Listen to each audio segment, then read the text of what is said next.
Ahora. It's online, okay? So just to warn everyone, it's being online. Broadcast. Hello, good morning, everybody. Today we have with us Professor Francisco Montáns. Paco, I don't know how to describe his expertise. To introduce him, reading this paragraph, he's a professor at this school. I'm looking now at the students because you probably don't know him, but he's full professor at this school. He's also a courtesy professor and editorial both. He has published near 100.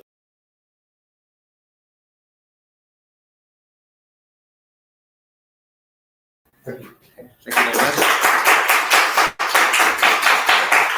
Okay, basically my presentation. Okay, my presentation is going to be about how to publish, how to get papers published. No? Basically, is a mixture of my point of view as an author, no, and right now as an editor-in-chief. No? So how we look at papers. Okay, so the outline of my presentation is step 0 would be what are the publication types and what is expected usually in a PhD student, that are the people that usually are interested in learning how is the publication process are usually PhD students, no, or young postdocs, okay. Then is finding a good research, okay, is build your paper draft. So once you know what is your topic, you know, how do you write your paper, you know, what's the process of writing your paper. Then is how to choose the right journal for your research. Okay. Then is how is this once you have selected your journal, what process and how editors look at that when they receive the paper. Then is receiving and handling the journal response. Usually papers can be accepted, can be rejected, can be revised, whatever. So how we handle that kind of response. Then, okay, how we do, what we have to take into account that are proofs, copyright issues, and things like that. And then, well, how we can promote the paper. No?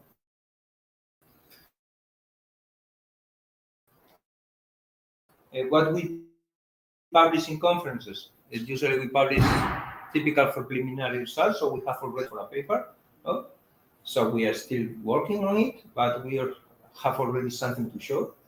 So that's part of what we publish in conference. Also, we can publish papers that have already been published. So then we just present the results to the audience if we didn't present them before. Then what are conferences also for? That are great to learn.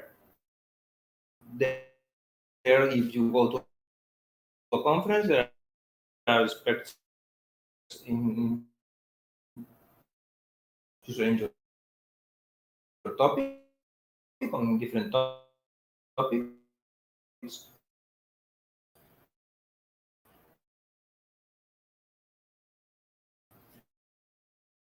So it's also good for making contacts. No? So your peers, so that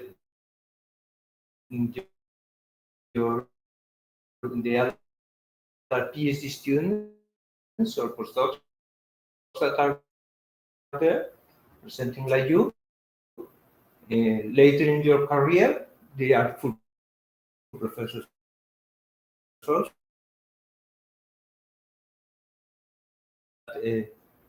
That slides, no? Because it's you also need sometimes when you have a thread or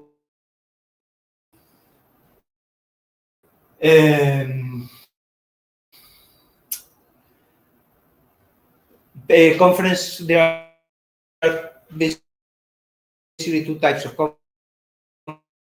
conference.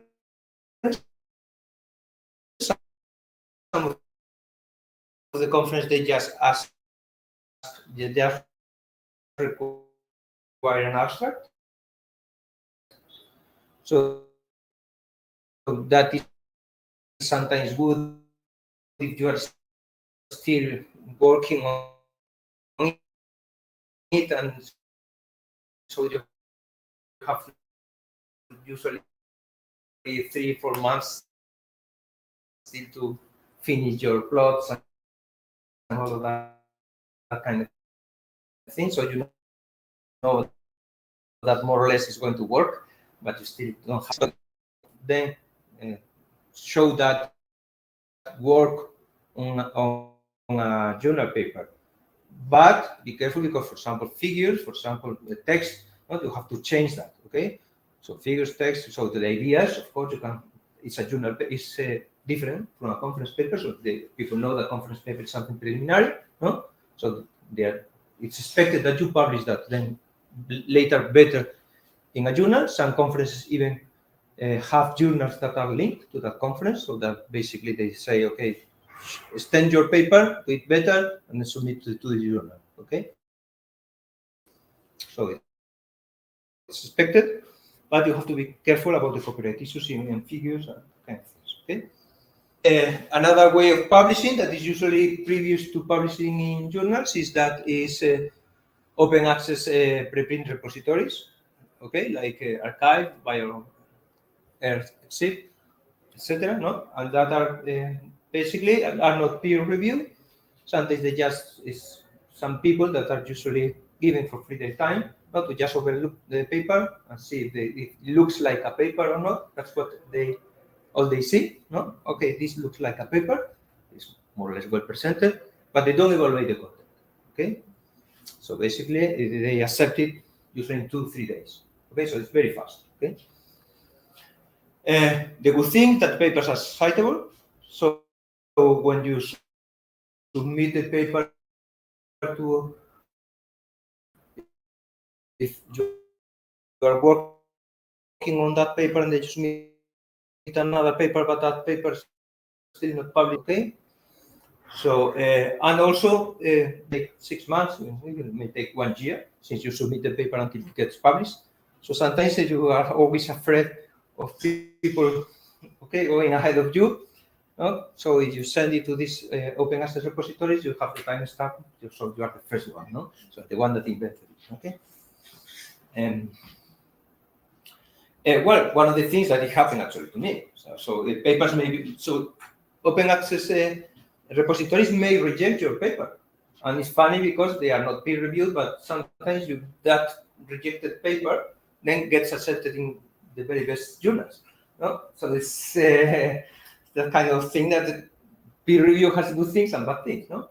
So that sometimes so good papers, if they are peer reviewed, no, it's more difficult that they are rejected. No? But okay, so that's part of the story. Sorry, because sometimes it's PowerPoint correct, so is my writing, and does whatever he wants. So also, well, it's what I said before. No, if you still have unpublished papers, you can cite them and you put it in your reference list, and then the reviewers can have the access to those papers, so if they can guess if the content is really different. That's important.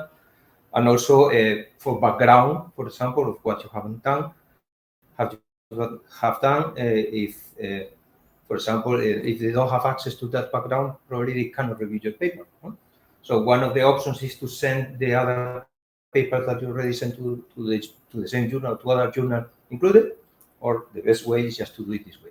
But you also have to have be careful because not all journals accept papers in preprint repositories.